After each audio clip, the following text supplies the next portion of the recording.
কোরআন নিয়ে যাবে সংসদে, এই করবে সেই করবে। ওনারা আবার কষ্ট পাবে আমার কথা শুনলে। হ্যাঁ, হিন্দুরে দিছে মনোনয়ন, আবার কোরআন লয়ে যাবো। হিন্দু বেড়া খুলনার একে মনোনয়ন পাইছে কৃষ্ণ নন্দী, এই ইসলামিক দলের এমপি প্রার্থী, নাম কি? কৃষ্ণ নন্দী। এখন সে কয় হরে কৃষ্ণ হরে বল, দাড়ি পাল্লা টেনে তোল। চিন্তা করলাম, সুবহানাল্লাহ, কত ইসলাম কায়েম হয়ে যাচ্ছে।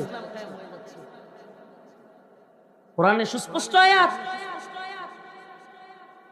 আল্লাহ পাক কোন কাফেরকে মুসলিমদের নেতা বানান না।